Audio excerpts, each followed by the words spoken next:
ফরহাদ, হাদের শারীরিক অবস্থার বিষয়ে চিকিৎসকদের কারোর সাথে কথা বলতে পেরেছেন কিনা, তারা কি বলছেন?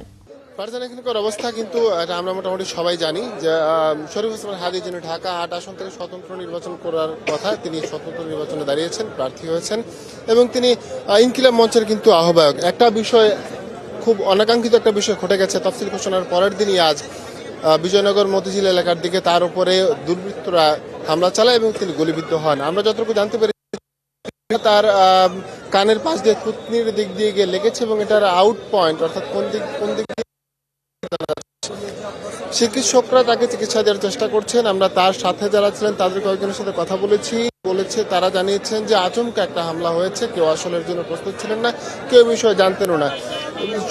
কর্মী সমর্থক বন্ধু বান্ধব যারা রয়েছেন, বিভিন্ন রাজনৈতিক দল সংগঠন এসেছেন, সহমর্মিতা জানাতে এসেছেন, হাদির খোঁজ নিতে এসেছেন। যেহেতু হাদি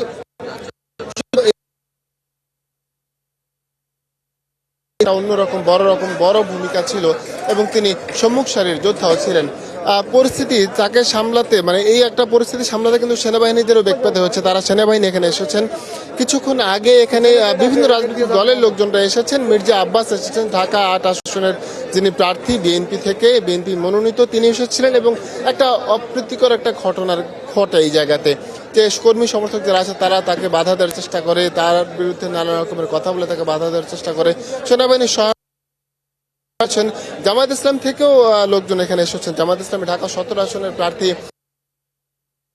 তিনি এখানে এসেছেন এবং তিনি এসে একটা বিষয় জানিয়েছেন। অন্যান্যরা যেমন বলেছেন, তিনিও এখানে একটা বিষয় বলেছেন যে ৫ আগস্টের সময় যেসব অস্ত্র, সরকারি অস্ত্র, যে বৈধ অস্ত্রগুলো চুরি হয়ে যায়, যেগুলো ছিনিয়ে নেওয়া হয়েছিল, সেগুলো এখন পর্যন্ত উদ্ধার করা সম্ভব হয়নি, যার ফলশ্রুতি কিন্তু আজকের এই একটা হামলা কারা করেছে তাদের এমন একটা অপ্রীতিকর ঘটনা দেশের আইন শৃঙ্খলা পরিস্থিতিকে প্রশ্নের সম্মুখীন করে বলেও তিনি মনে করেছেন।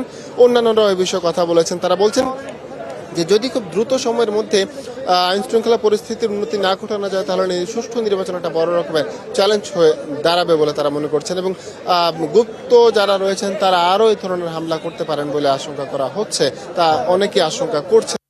আর হাদির কথা যদি বলি, তাকে তার জন্য দ্রুত চিকিৎসার ব্যবস্থা করা হচ্ছে। সর্বশেষ কি অবস্থা তা এখন আসলে বলা যাচ্ছে না, তবে এর জন্য আমাদেরকে বেশ কিছু সময় অপেক্ষা করতে হবে। যেহেতু একটা মারাত্মক রকমের একটা ঘটনা ঘটেছে, তার উপর তিনি গুলিবিদ্ধ হয়েছিলেন এবং তিনি মাথার অংশের কাছাকাছি জায়গায় রয়েছেন।